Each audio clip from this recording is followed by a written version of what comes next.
ये आपका first vector, इसका मैग्नीट्यूड 2 है और ये एंगल 30 डिग्री आपको गिवन है। नेक्स्ट वाले का ये पॉइंट बी से इसको बनाया जा रहा है, दिस एंगल इज 60 डिग्री और इसका मैग्नीट्यूड 1.5 मीटर गिवन है आपको। नेक्स्ट बिल्कुल डाउनवर्ड है ये 90 डिग्री के एंगल पे और इसका मैग्नीट्यूड 1 मीटर दिया है क्वेश्चन में आपको। हम लोग इस वेक्टर को ए मान लेते हैं, इसको वेक्टर बी एज्यूम कर लेते हैं, आप कुछ भी नाम मान सकते हैं इसका, और मैं इसको वेक्टर सी मान लेता हूँ। हम लोग 1 बाय 1 इसके कंपोनेंट्स निकालेंगे, फिर देखते हैं ऐड करने पे क्या आता है। सबसे पहले इसको रिजॉल्व करते हैं। रिजॉल्व करने का क्या तरीका है, जो भी है उसका मैग्नीट्यूड लिख लीजिए और जो बीच का एंगल है उसका आप कॉस्ट ले लीजिए। तो हम इस वेक्टर ए को यहाँ से क्या लिख सकते हैं, मैग्नीट्यूड 2 और जहाँ रिजॉल्व करना है उसके बीच के एंगल का कॉस्ट लेना है, तो इसको हम क्या बोलेंगे 2 cos 30 डिग्री। x के लॉन्ग लिखे हैं इसलिए हम लोग इसको i ले लिए, ये x के पॉजिटिव वाले पार्ट में था इसलिए पॉजिटिव गया। अब इसको जो ऊपर रिजॉल्व करेंगे तो ये बीच का एंगल कितना होगा 60 डिग्री, तो 2 cos 60 मैग्नीट्यूड और बीच के एंगल का कॉस, तो this is plus 2 cos 60 j। ये जो हम रिजॉल्व करते हैं इसी को कंपोनेंट कहा जाता है। तो वेक्टर का ए का ये x कंपोनेंट है, वेक्टर ए का ये y कंपोनेंट हो गया। अब हम लोग b को रिजॉल्व करते हैं, जहाँ भी रिजॉल्व करना है वहाँ पे एक छोटा सा एक्सिस आप ड्रॉ कर लीजिए। ये x का पॉजिटिव पार्ट, ये x का नेगेटिव, ये y का नेगेटिव, ये y का ऊपर पॉजिटिव। जब इसको रिजॉल्व करेंगे तो 1.5 cos 60 आएगा ये, लेकिन ये x के नेगेटिव साइड में आ रहा है। अब इस पार्ट को मत देखिए, हम लोग इस वेक्टर को रिजॉल्व कर रहे हैं, तो इस स्टार्टिंग पॉइंट पे इसको ओरिजिन मान के हमको एक्सेस बनाना है और इसके अकॉर्डिंग ही हम लोग डिसीजन लेंगे। तो ये 1.5 cos 60 negative side of x axis, इसलिए वेक्टर b का x कंपोनेंट क्या है -1.5 cos 60 i, क्योंकि हम लोग नेगेटिव साइड में जा रहे हैं। जब इसको ऊपर रिजॉल्व करेंगे y के अलॉन्ग तो ये पॉजिटिव है, ये एंगल 60 है, ये एंगल कितना होगा 30, मैग्नीट्यूड वेक्टर और जहाँ रिजॉल्व करना है उसके बीच का एंगल, तो this is 1.5 cos 30 degree j।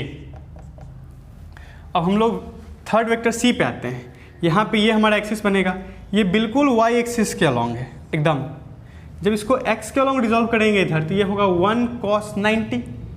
आप चाहें तो इसको इधर भी रिजॉल्व कर सकते हैं, कोई प्रॉब्लम नहीं है, तो 90 है, दोनों साइड कर सकते हैं हम लोग, लेकिन जहाँ भी करेंगे 1 cos 90 ही आएगा। cos 90 का वैल्यू 0 होता है, तो इसको लिखने का कोई मीनिंग हमारे पास नहीं है।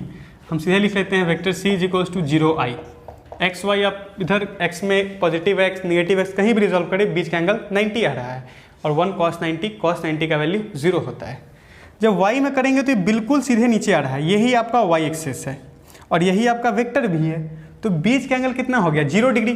तो ये वैल्यू रिजॉल्व होने के बाद क्या होगा 1 cos 0 मैग्नीट्यूड 1 जो क्वेश्चन में दिया है और उसके बीच का एंगल किसके बीच का एंगल वेक्टर और जहाँ रिजॉल्व करना है, तो वेक्टर भी हमारा यही है, रिजॉल्व भी हम y में ही कर रहे हैं, तो बीच का एंगल 0 डिग्री हो गया, दिस इज 1 cos 0। लेकिन ये y के निगेटिव साइड है इसलिए माइनस हो जाएगा, -1 cos 0 का वैल्यू भी 1 होता है j। ये तीनों वेक्टर का x और y कंपोनेंट्स है।